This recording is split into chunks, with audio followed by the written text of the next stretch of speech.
If someone held a contest to crown the whitest man in Florida, I'd nominate Chris King. Dig deep enough, and there's bound to be dirt. Opie Taylor with Leslie. Yeah, I didn't like that one line. either. Maybe not.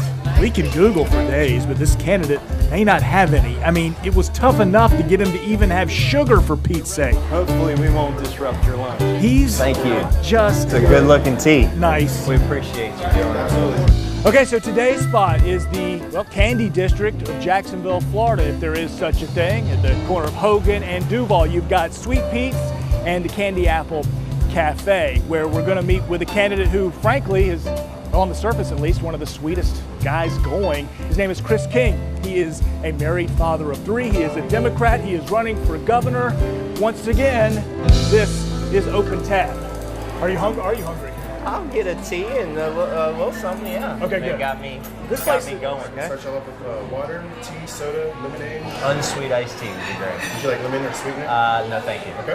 Perfect. I'm going to stick with tradition of Open Tab. If he's got a tea for the caffeine, it's the end of my day. I'm going to have an I-10. That's what I'm talking about. All right? Thank you very Let me much. ask you a question. If Appreciate I didn't you. have to work the rest of the day, I'd do that. Right, too. so the mornings, I mean, if you've been in and out of TV stations, you've been at work since early in the morning, this is my 5 o'clock. This is it. This You're is my done. last thing I get to do. Yeah. Yes. We'll relax a little bit.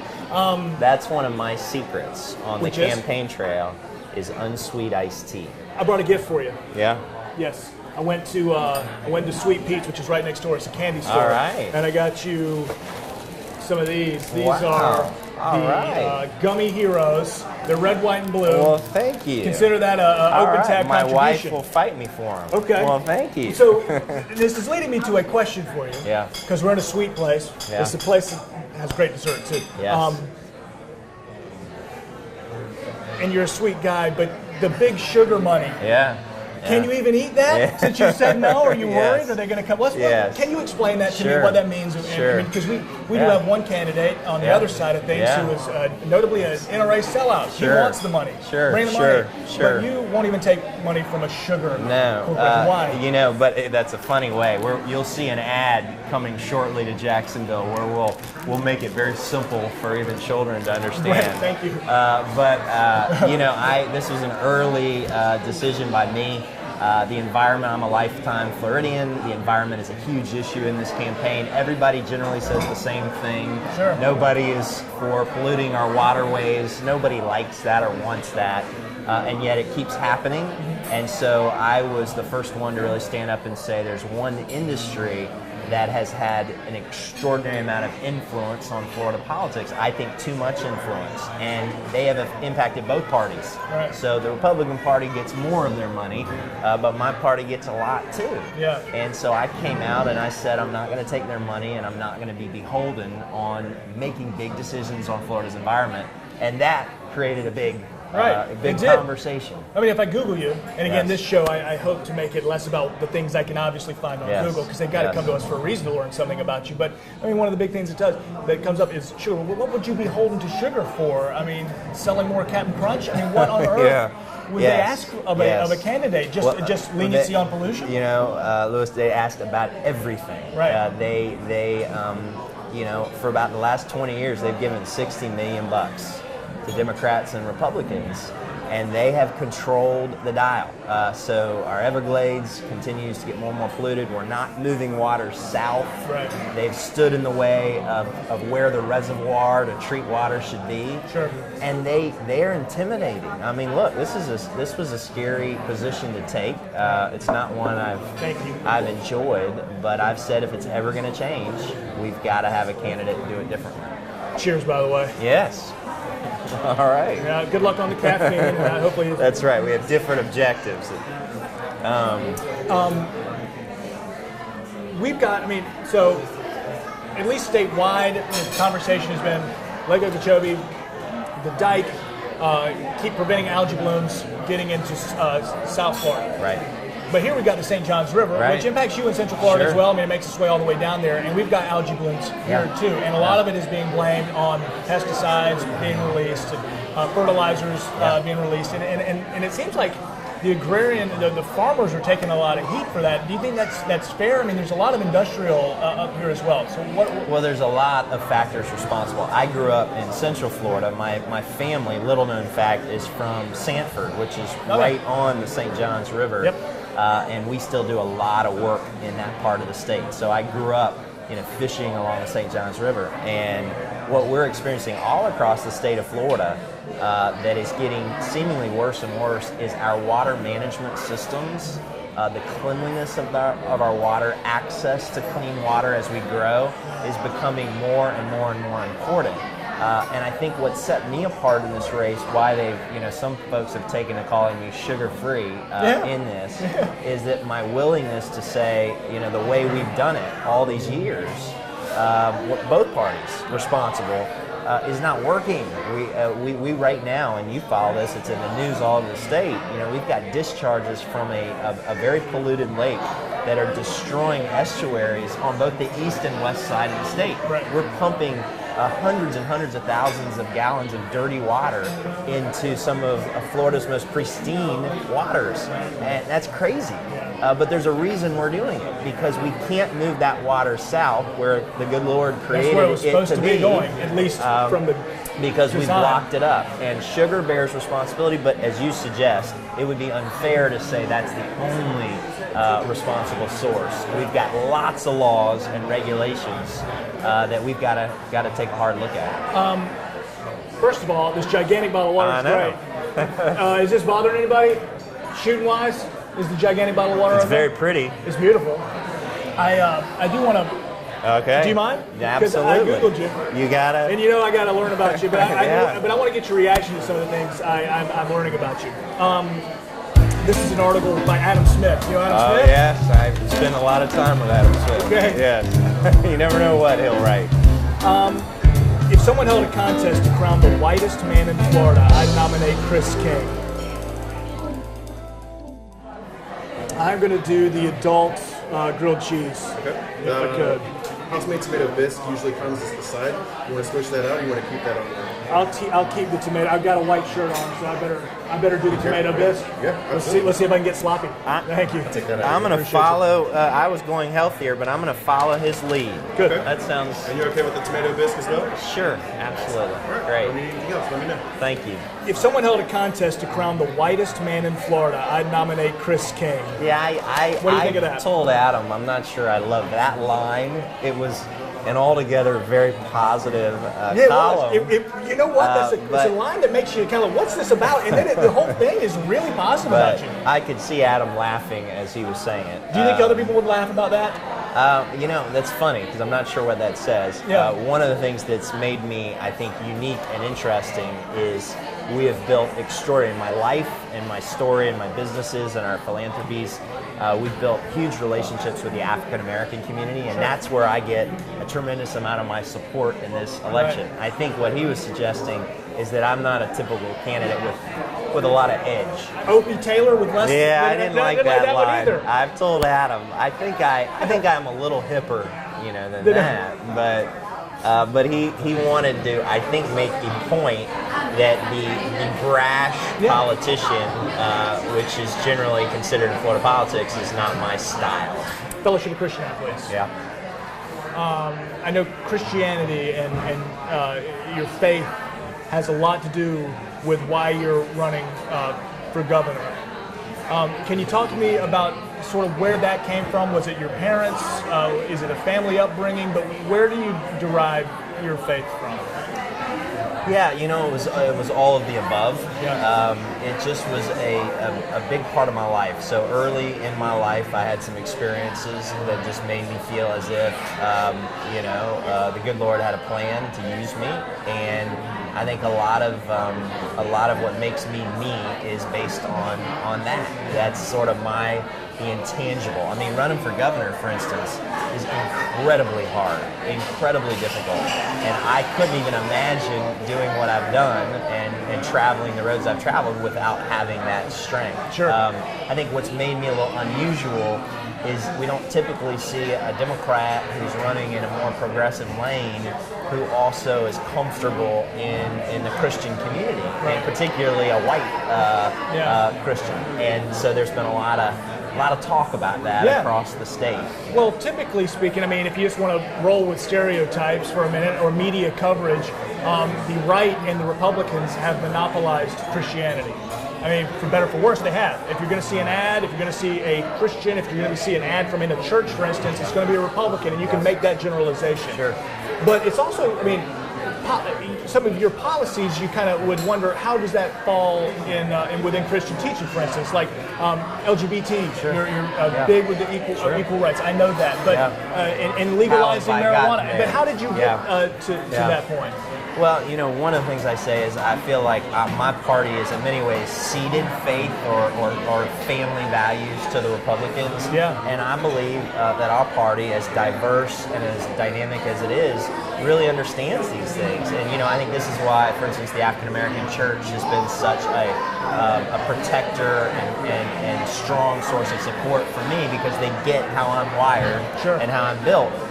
So first off, faith is important. Second off, I've said, though, and this is where the Republicans get it wrong, that I believe to be a governor or to be a leader for a state like Florida, you have to embrace a vision that brings all people and all faiths into the public square and honors and celebrates that. So my senior advisor, my top employee is Muslim, my campaign manager is Jewish. I mean, I've been someone who's reached out to people of faith and those with no faith tradition.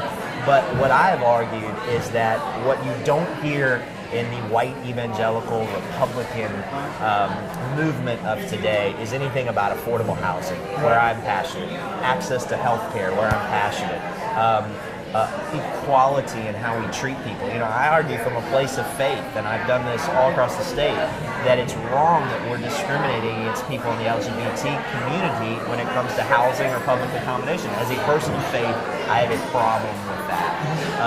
And I have been able to communicate that across the state. I think that's unusual. On issues of race, for instance, which I know here in Jacksonville you've had such extraordinary conversations through the years, you know, I think that the white evangelical church often misses the fact that race is a huge part of why we do what we do. And I have been a candidate that has called out institutional racism in a lot of our policies. Take, for instance, in the state of Florida, this is something that's also set me apart, much like sugar, is criminal justice reform. So for 11 days in May, I traveled all across Florida, came here to Jacksonville, and I talked about the fact that we have this silent killer in Florida called mass incarceration that nobody is willing to address. We now are we're one of the leaders in the nation in locking people up, and we've doubled our rates of mass incarceration. And so many of those people are young black men who are nonviolent offenders. And we got to change that. As a person of faith, that's important to me. Take the death penalty, which I oppose. You know, this is disproportionately been used against communities of color. And we get it wrong more than any other state in the nation. And that should terrify everybody. And so, but again, not all Democrats agree with me. I don't have a single person I'm running against that's followed my lead there. But that's what's made me different, and I think faith plays a role, that I'm not just running to win, I'm running to be transformative. My favorite thing in the whole article, weatherman good looks. And that I can dig. That I can dig. It's helped me with a lot of weathermen as I enter and exit the stations. They say that. I've heard that over. Weatherman good like looks. that was their number one thing. That's a pretty good line. Okay. Thank you. Welcome. Thank you. Got the grilled cheese. Thank you so much. Absolutely. Can I get you anything else right now? This is great. Oh, we're great. I'll come back and check in just a moment. Thank you very much. I want to, of course, talk policy, and we're gonna, and a few high points I definitely want to get in. But I want to talk to you about your social media a little bit, Twitter, because I'm looking. You know, poll numbers are poll numbers. And nowadays, you look at how many followers you have. And, you know, Andrew's got 33,000.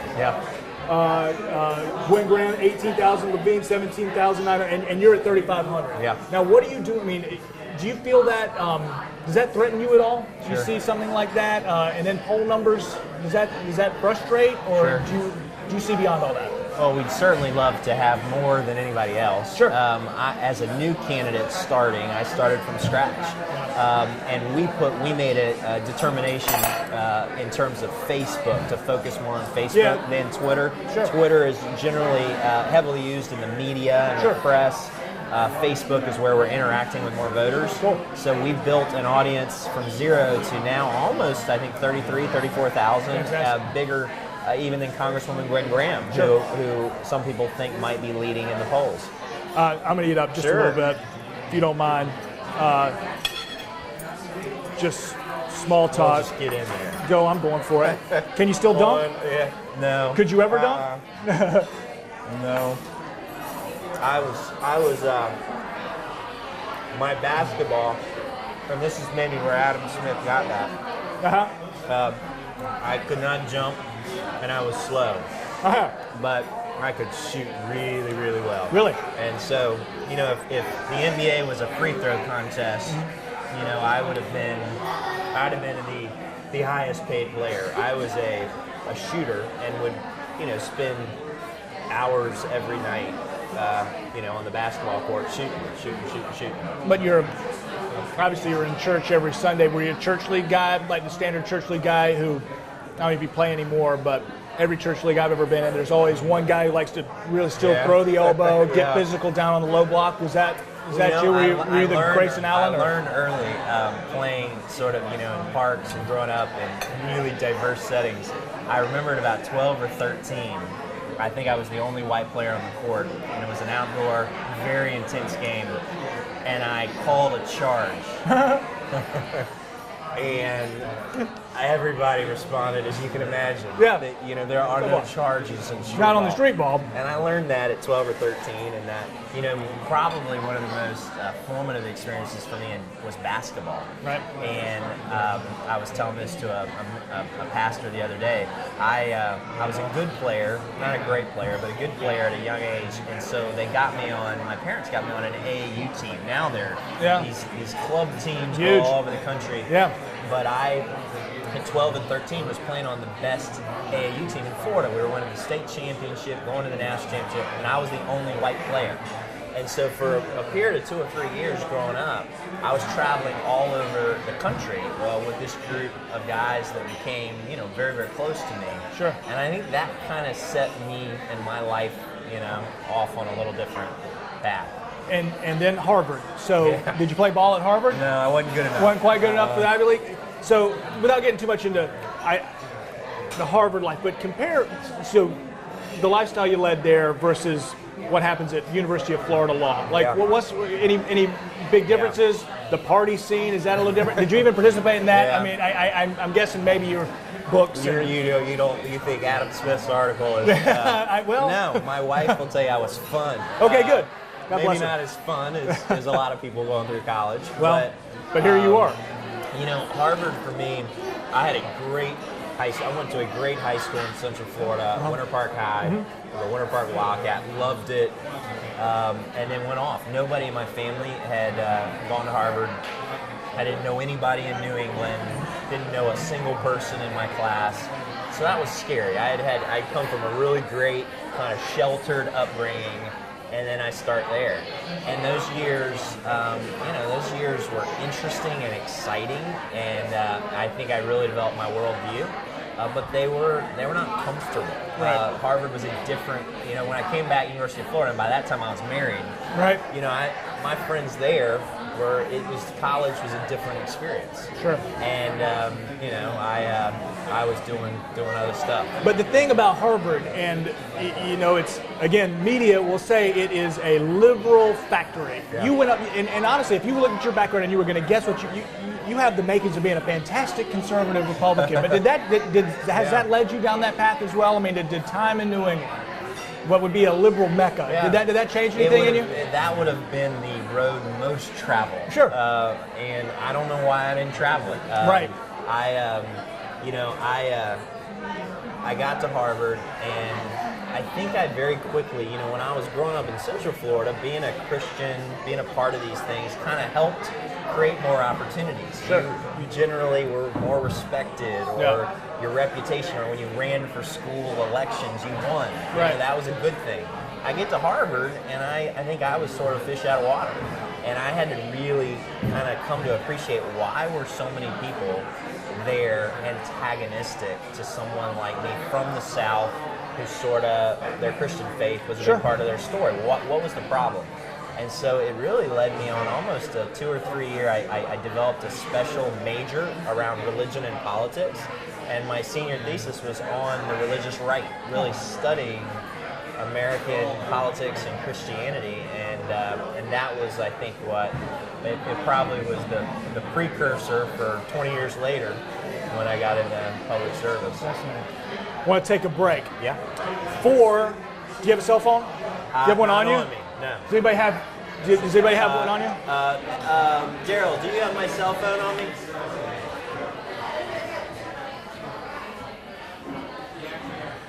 All right. Is it your personal? I asked this because I'm going to go into my photos. All right. And I'm going to pick the 5th one in. Okay. And I'm going to show you my 5th one in. And that's my Ruby. That's my daughter. She's eating a s'more in the backyard. Nice. What pictures? Very Do you have any pretty. pictures that you trust me enough to share? Sure. Let me see here. Well, I have a lot of people that would freak people out. This is my wife. Right Beautiful. there on the yeah. front. Fantastic. So and y'all been together since you were 15? We've been together since I was 15. She was 17. She had just turned 17. That's unbelievable. Yes. But You belong on the cover of Southern Living magazine. that's my youngest son, Luke. Luke. So I have 3 small, 7, 9, and 11. Fantastic. That was me on a trip. Selfie. I settled up for another 11 months. How about see if I can find a selfie for you? I think I used to have a big beard. It's me and my daughter. Yeah, Wow. right? Yes. I think it would have been a different, we might have had a different Ruby. vibe. That's Okay. Ruby, and I've got my son Oliver, who I can't forget about. I got to show you. I mean, if I'm sitting with a governor, I got to say that's my boy there. All right. So, yeah, 5 and 2. Nice. Where it's at. Oliver and Ruby. Oliver and Ruby. Yeah. These are sort of magical or whimsical names. Yeah, Oliver, I don't know where we got that from. My wife Annie just kind of picked that out of the sky, and then Ruby's a family name. Okay. Yeah. So, cool deal. Very good. I didn't know if I'd find any of your guilty pleasures. I'm going to try to pick your brain. So Yeah. you were not drinking beer. Yeah. What do you have any guilty pleasures? You say you got, and it's unsweet tea. Yeah. Not even that. I like beer and wine, absolutely. Every once in a while? Yeah. But yeah. Do you have a sweet tooth? Not a sweet tooth. Not a sweet No. tooth. Do you have any Netflix guilty pleasures? Anything you binge watch? Well, I'm binge watching a show this week. But it's not for the little, not for the little ears. But my wife and I discovered a show called Fauda. It was produced in Israel. Favorite place to vacation in Florida? Sarasota. Easy thing to do when it comes to the President Donald Trump, at least from the Democratic side of things. Sure. Bash. Say, yeah, Bash. a lot of- Bash him. We don't want anything to do with him. My challenge to at least all the Democrats I've interviewed so far is tell me something positive. Tell me something you like about the Commander-in-Chief. What I have said, this is sort of the way I put it, that what I think he figured out. Great. thank They're you. awesome. Great. Yeah, thank you. We're good. What he figured out that I think he used for nefarious purposes, but that the Democratic Party's not figured out, is he really came to understand people's economic anxieties. And then there were a lot of families that felt like they were falling through the crack. Now, I would argue there was a racial lens he brought to that divided people. But I think that's been the problem with the Democratic Party, especially in Florida, is that we have really not addressed people's pocketbook issues. I think that's why the Jacksonville market here and this community here has really resonated with a candidate who talks about wages, who talks about housing costs, who talks about healthcare costs, who talks about access to capital and small businesses. And the Democratic Party has not done that. I think the president, he and his campaign, as divisive as it was, really got that people felt like they were hurting. Now, I would argue what he pointed to as the reasons were not healthy for our country and have not made it better. Right. But he got that. We missed that. Yeah. And our party has, I think, paid the price for that. So many things you can Google, but one policy that stood out to me that I want you to explain a little bit is the bullet tax. Yeah. That's a little different. Yeah. That's a curveball. Yeah, it So was. yeah, tell me about And I can tell what you- is that? I can tell you that when I came out with that, I added some new social followers to my I bet. campaign that were not some of the nicer followers. Did it get that ugly? We have. It gave me a further appreciation when you tackle this third rail in American politics of gun safety. People have very, very strong positions. Here was my basic premise, and they've said that I have the most ambitious policy in the field, a Democrat or Republican, for gun safety. I've suggested we got a gun violence epidemic. I'm from Orlando. We had Pulse. Pulse is hugely inspiring to anyone from Central Florida. We of course watch Parkland, and the voices out of Parkland are some of the most courageous. But we also have everyday gun violence across Florida that does not get to the front pages. Sure, it does. But Yep. that I, as a candidate, when you're a candidate, this is the way it looks. I've done a bunch of gun safety roundtables here in Jacksonville, and a mother will come up to me with a button on her. As a new candidate, this was new to me. Yeah. With a button on her top of her shirt with a picture of her child. And she will share the story of how she lost. There's a mother who's a big supporter of our campaign, Latasha Hobbs, who, in the early days of January 2017, lost her son, her 17-year-old Right. son, here in Jacksonville to random gun violence. And so, what are we going to do differently? Is there any big idea out there? This was one, the bullet tax, and this was the concept of a fund that I call the Every Kid Fund for Gun Violence Prevention, Right. which is an ongoing revenue source every year. It means we don't forget about this issue when it gets off the front pages next year. Every year, we're investing in programs and initiatives and school safety technology that's been proven to work. And it comes from a bullet tax. It comes from reallocating the taxes on firearms and ammunition that we currently already have. Sure. And putting it into a special fund that does big, good things. That should be pretty common sense to me. And I'm hoping people of Florida will agree. I'm guessing I'm going to take the check. As we Thank continue to you. record. Thank you for Thank you. treating Thank you for your time. I'm guessing before I close out, there's no I'm going to convince you to take a shot of whiskey with me. No. I don't think so. I think if I did that, I would Had to sleep in would the car. probably be down for the count. Understood. So what is your Florida man story? What's your wildlife story? Everybody's had an encounter with an alligator, an armadillo, a raccoon, something crazy, a python in the attic. What's yours? Yeah, I love alligators. I grew up, we grew up near the St. Johns River, so, I was telling our team that has come here from all over the country, that it's not unusual to see a 13 or 14-foot gator. I was in Belle Glade 2 weeks ago, and if you've ever been to Belle Glade, it's sugar cane everywhere, and then these little sort of tributaries or canals, and I'm just trying to spot out the alligators. Love alligators. I went to they used to have all these across Florida, like right off on the way to Tampa, alligator zoos. Sure. I think we determined at some point the liability Probably was shouldn't off anymore. the charts. I mean, there's the alligator farm in St. Augustine, but it's managed well. Yeah. It's good. Good Yeah. place. Go visit Yeah. crocodiles Oh, and alligators. I love and that. things. So everyone's got the story. I did too. Yeah.